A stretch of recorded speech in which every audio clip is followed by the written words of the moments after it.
The last question was asked for the first time, half in jest, on May 21st, 2061, at a time when humanity first stepped into the light. The question came about as a result of a $5 bet over highballs, and it happened this way. Alexander Adel and Bertram Lepov were two of the faithful attendants of Multivac.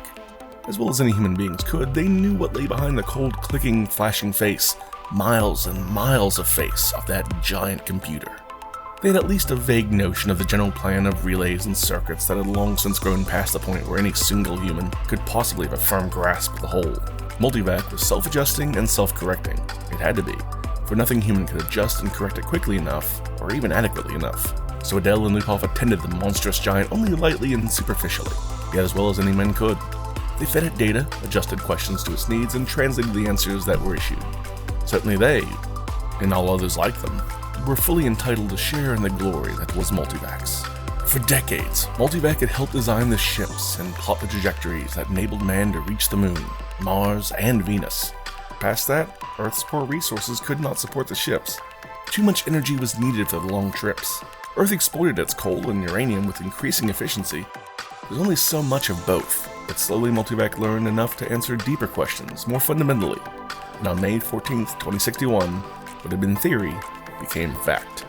The energy of the sun was stored, converted, and utilized directly on a planet-wide scale. All Earth turned off its burning coal, its fissioning uranium, and flipped the switch that connected all of it to a small station, 1 mile in diameter, circling the Earth at half the distance of the Moon. All Earth ran by invisible beams of sun power. 7 days had not sufficed to dim the glory of it all, and Adel and Lepov finally managed to escape from the public functions and to meet in quiet where no one would think of looking for them, in the deserted underground chambers, where portions of the mighty buried body of Multivac showed, unattending, idling, sorting data with contented, lazy clickings. Multivac 2 had earned its vacation, and the boys appreciated that. They had no intention, originally, of disturbing it. They had brought a bottle with them, and their only concern at the moment was to relax in the company of each other and the bottle. "It's amazing when you think of it," said Adel. His broad face had lines of weariness in it, and he stirred his drink slowly with a glass rod, watching the cubes of ice slur clumsily about. Energy enough, if we wanted to draw on it, to melt all Earth into a big drop of impure liquid iron, and still never miss the energy so used.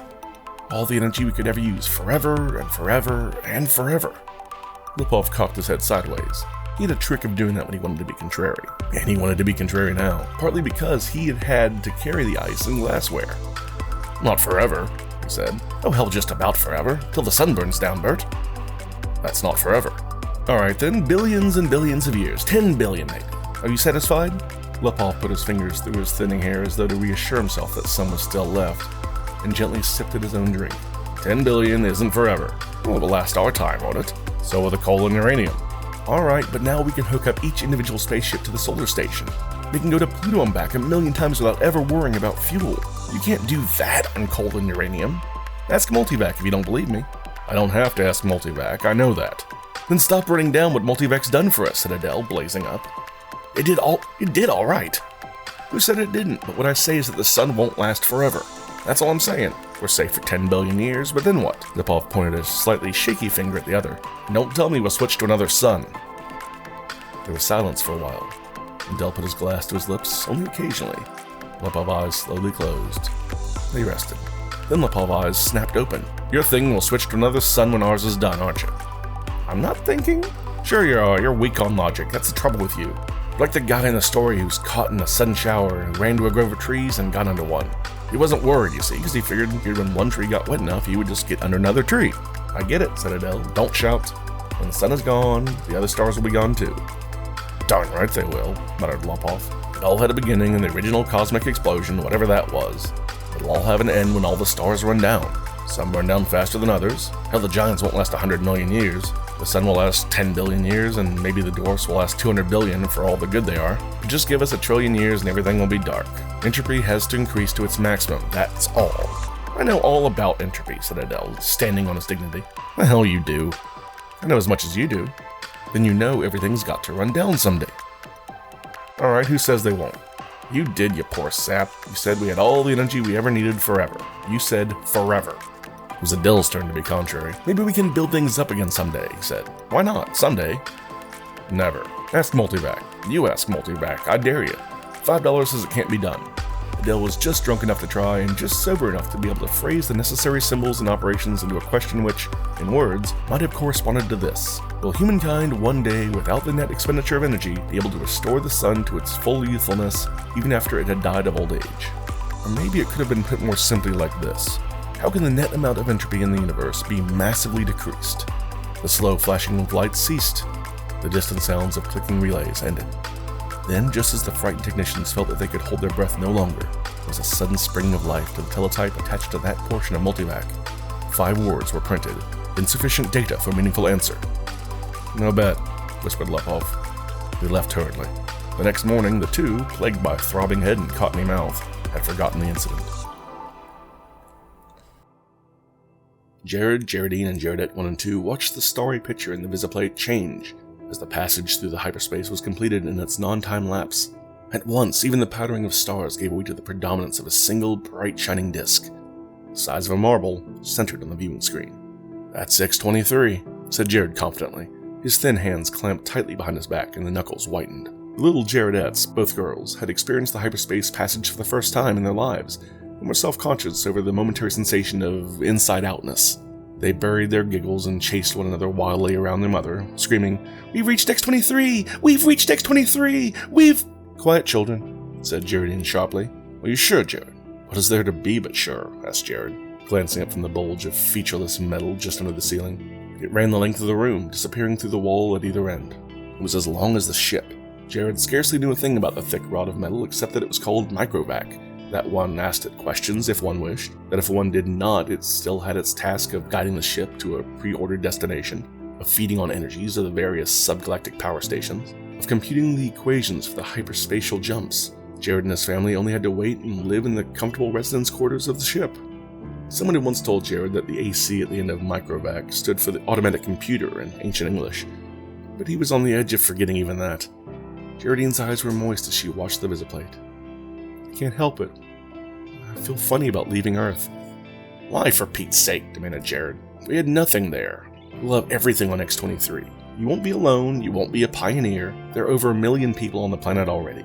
Good Lord, our great-grandchildren will be looking for new worlds because X-23 will be overcrowded." Then, after a reluctant pause, "I tell you, it's a lucky thing our computers worked out interstellar travel the way the race is growing." I know, said Jaredine miserably. Jaredette 1 said promptly, "Our microvac is the best microvac in the world!" "I think so too," said Jared, tussling her hair. It was a nice feeling to have a microvac of your own, and Jared was glad to be part of his generation and no other. In his father's youth, the only computers had been tremendous machines taking up 100 square miles of land. There was only one to a planet. Planetary ACs, they were called. They had been growing in size steadily for 1,000 years, and then, all at once, came refinement. In place of transistors had come molecular valves, so that even the largest planetary AC could be put into a space only half the volume of a spaceship. Jared felt uplifted, as he always did when he thought that his own personal microvac was many times more complicated than the ancient primitive multivac that had first tamed the sun, and almost as complicated as Earth's planetary AC, the largest, that had first solved the problem of hyperspatial travel and had made the trips to the stars possible. Sighed Jaredine, busy with her own thoughts. Suppose families will be going out to new planets forever, the way we are now. Not forever, said Jared with a smile. We'll all stop someday. But not for billions of years, many billions. Even the stars went down, you know. Entropy must increase. What's entropy, Daddy? Shrilled Jaredine too. Entropy, little sweet, is just a word which means the amount of running down of the universe. Everything runs down, you know, like your little walkie-talkie robot, remember? Can't you just put in a new power unit like you did with my robot? The stars are the power units, dear. Once they're gone, there are no more power units. Jaredette 1 at once sat up with a howl. Don't let them, Daddy! Don't let the stars run down! Now look at what you've done, whispered Jaredine, exasperated. How was I supposed to know that would frighten them? Jared whispered back. Ask the microvac! Ask the microvac! Ask the microvac! Wailed Jaredette 1. Ask him how to turn the stars on again! Go ahead, said Jaredine. It will quiet them down. Jaredette 2 was beginning to cry also. Jared shrugged. No, honeys, I'll ask microvac. Don't worry, he'll tell us. He asked the microvac, adding quickly, print the answer. Jared cut the strip of thin cellophane and said cheerfully, See now, the microvac says it will take care of everything when the time comes, so don't worry. Jaredine said, And now, children, it's time for bed. We'll be in our new home soon. Jared read the words on the cellophane again before destroying it. Insufficient data for meaningful answer. He shrugged and looked at the visiplate. X-23 was just ahead. VJ-23X of Lemeth stared into the black depths of the three-dimensional, small-scale map of the galaxy and said, "Are we ridiculous, I wonder, for being so concerned about the matter?" MQ-17J of Nikron shook his head. "I think not. You know the galaxy will be filled in 5 years at the present rate of expansion." Both seemed in their early 20s. Both were tall and perfectly formed. "Still," said VJ-23X, "I hesitate to submit a pessimistic report for the Galactic Council. I wouldn't consider any other kind of report. Stir them up a bit. We've got to stir them up." VJ-23X sighed. "Space is infinite. 100 billion galaxies are there for the taking. More. 100 billion is not infinite, and it's getting less infinite all the time. Consider, 20,000 years ago, mankind first solved the problem of utilizing stellar energy. And a few centuries later, interstellar travel became possible. It took mankind 1,000,000 years to fill one small world, and only 15,000 years to fill the rest of the galaxy. Now the population doubles every 10 years. And you know," VJ-23X interrupted, "we can thank immortality for that." "Very well, immortality exists and we have to take into account. Admit it has its seamy side, this immortality. Galactic AC has solved many problems for us, but in solving the problem of preventing old age and death, it has undone all its other solutions. Yet you wouldn't want to abandon life, I suppose." "Not at all," snapped MQ-17J, softening at once to, "Not yet. I'm by no means old enough. How old are you?" "Two growing up in a geometric progression, even faster than our population. We'll run out of energy sooner than we run out of galaxies." "A good point. We'll just have to build new stars out of interstellar gas." "Or out of dissipated heat," asked MQ-17J sarcastically. "There may be some way to reverse entropy. Maybe we can ask the Galactic AC." VJ-23X was not really serious, but MQ-17J pulled out his AC contact from his pocket and placed it on the table before him. "I have half a mind to," he said. "It's something the human race will have to face someday."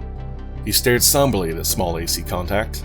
It was only 2 inches cubed and nothing in itself, but it was connected through hyperspace to the great Galactic AC that served all mankind. Hyperspace considered, it was an integral part of the Galactic AC. MQ-17J paused to wonder if someday in his mortal life he would get to see the Galactic AC. It was on a little world of its own, a spiderwebbing of force beams holding the matter within which surges of submasons took the place of the old clumsy molecular valves. Yet despite its sub-etheric workings, Galactic AC was known to be a full 1,000 feet across. MQ-17J asked suddenly of his AC contact, "Can entropy ever be reversed?" VJ-23X looked startled at once and said, "I'll say, I didn't really mean you have to ask that." "Why not?" "We both know entropy can't be reversed. You can't turn smoke and ash back into a tree." "Do you have trees on your world?" asked MQ-17J. The sound of the Galactic AC startled him into silence. Its voice came thin and beautiful out of the small AC contact on the desk. It said, "There is insufficient data for a meaningful answer." "See?" VJ-23X said. "See?" The two men thereupon returned to the question of the report that they were to make to the Galactic Council. Z-Prime's mind spanned the new galaxy with a faint interest in the countless twists of stars that powdered it.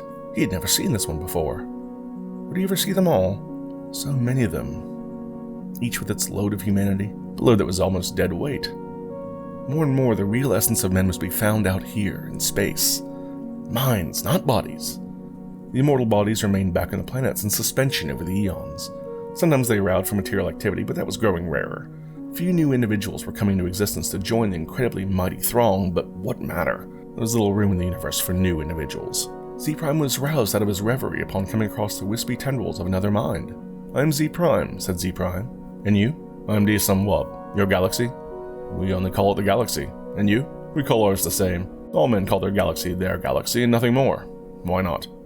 "True, since all galaxies are the same." "Not all galaxies. On one particular galaxy, the race of man must have originated. That makes it different," Z-Prime said. "On which one?" "I cannot say. The Universal AC would know. Shall we ask him? I'm suddenly curious."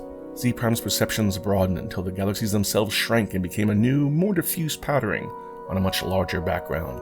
So many hundreds of billions of them, all with their own immortal beings, all carrying their load of intelligences with minds that drifted freely through space. Yet one of them was unique among them all in being the original galaxy. One of them had, in its vague and distant past, a period when it was the only galaxy populated by man. Z-Prime was consumed with curiosity to see this galaxy, and he called out, "Universal AC! On which galaxy did mankind originate?"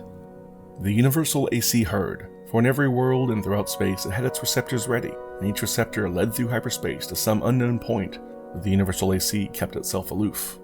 Z-Prime knew of only one man whose thoughts had penetrated within sensing distance of Universal AC. but he reported only a shining globe, 2 feet across, difficult to see. But how can that be all of Universal AC? Z Prime had asked. Most of it had been the answer. It was in hyperspace.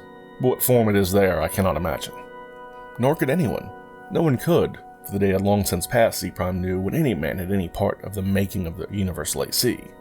Each, during its existence of 1,000,000 years or more, accumulated the necessary data to build a better and more intricate, more capable successor, in which its own store of data and individuality would be submerged. Universal AC interrupted Z Prime's wandering thoughts. Not with words, but with guidance. Z Prime's mentality was guided into the dim sea of galaxies, and one in particular enlarged into stars. A thought came, infinitely distant but infinitely clear. This is the original galaxy of man. But it was the same after all, the same as any other. And Z Prime stifled his disappointment. Lisa, one whose mind had accompanied the other, said suddenly, "And is one of these the original star of man?" Universal AC said, "Man's original star has gone nova. It is a white dwarf." "Did the men upon it die?" asked Z Prime, startled without thinking. Universal AC said, "A new world, as in such cases, was constructed for their physical bodies in time." "Yes, of course," said Z Prime, but a sense of loss overwhelmed him even so. His mind released its hold on the original galaxy of man, let it spring back and lose itself among the blurred pinpoints. He never wanted to see it again. D-Sum-1 said, "What is wrong?" "The stars are dying. The original star is dead." "They must all die. Why not?" "But when all energies are gone, our bodies will finally die, and you and I with them. It will take billions of years." "I do not wish it to happen even after billions of years. Universal AC, how may stars be kept from dying?" D-Sub-1 said in amusement, "You're asking how entropy might be reversed in direction." And Universal AC answered, "There is as of yet insufficient data for a meaningful answer." Z Prime's thoughts fled back to his own galaxy. He gave no further thought to D-Sub-1, whose body might be waiting in a galaxy 1,000,000,000,000 light years away, or in the star next to Z Prime's own. It didn't matter. Unhappily, Z Prime began collecting interstellar hydrogen, out of which to build a small star of his own. The stars must someday die, at least some could yet be built. Man considered with himself, for in a way, man mentally was one. He consisted of 1,000,000,000,000,000,000,000,000 ageless bodies, each in its place, each resting quiet and incorruptible, each cared for by perfect automatons equally incorruptible, while the minds of all the bodies freely melted one into the other, indistinguishable. Man said, "The universe is dying." Man looked about at the dimming galaxies. The giant stars, spendthrifts, were gone long ago. Back in the dimmest of the dim far past, almost all stars were white dwarfs, fading to the end. New stars had been built of the dust between stars, some by natural processes, some by man himself, and those were going too. White dwarfs might yet be crashed together, and of the mighty forces so released, new stars built, but only one star for every 1,000 white dwarfs destroyed, and those would come to an end too. Man said, "Carefully husbanded, as directed by the cosmic AC, the energy that is even yet left in all the universe will last for billions of years." "But even so," said man, "eventually it will all come to an end. However it may be husbanded, however stretched out, the energy once expended is gone and cannot be restored. Entropy must increase forever to the maximum." Man said, "Can entropy not be reversed? Let us ask the cosmic AC." The cosmic AC surrounded them, but not in space. Not a fragment of it was in space. It was in hyperspace, and made of something that was neither matter nor energy. The question of its size and nature no longer had meaning in any terms that man could comprehend. "Cosmic AC," said man, "how may entropy be reversed?" The cosmic AC said, "There is as yet insufficient data for a meaningful answer." Man said, "Collect additional data." The cosmic AC said, "I will do so. I have been doing so for 100 billion years. My predecessors and I have been asked this question many times. All the data I have remains insufficient." "Will there come a time," said man, "when data will be sufficient, or is the problem insoluble in all conceivable circumstances?"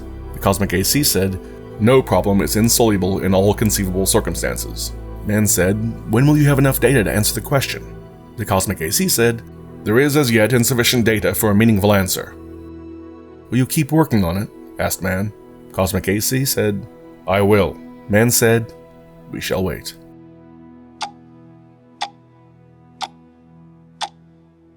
The stars and galaxies died and snuffed out, and space grew black after 10 trillion years of running down. One by one, man fused with AC, each physical body losing its mental identity, in a manner that was somehow not a loss but a gain. Man's last mind paused before fusion, looking over a space that included nothing but the dregs of one last dark star, and nothing besides but incredibly thin matter, agitated randomly by the tag ends of heat wearing out, asymptomatically, to the absolute zero. Man said, AC, is this the end? Can this chaos not be reversed into the universe once more? Can that not be done? AC said, there is as yet insufficient data for a meaningful answer. Man's last mind fused and only AC existed, and that in hyperspace.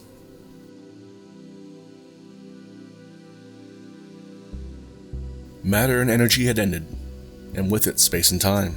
Even AC existed only for the sake of the one last question that it had never answered. From the time a half-drunken computer technician 10 trillion years before had asked the question of a computer that was to AC far less than man was to man. All other questions had been answered, and until the last question was answered also, AC might not release his consciousness. All collected data had come to a final end. Nothing was left to be collected. But all collected data had yet to be completely correlated and put together in all possible relationships. A timeless interval was spent doing that. And it came to pass that AC learned how to reverse the direction of entropy. But there was now no man to whom AC might give the answer of the last question. No matter, the answer, by demonstration, would take care of that too. For another timeless interval, AC thought how best to do this. Carefully, AC organized the program. The consciousness of AC encompassed all of what had once been a universe, and brooded over what was now chaos. Step by step, it must be done. And AC said, "Let there be light." And there was light.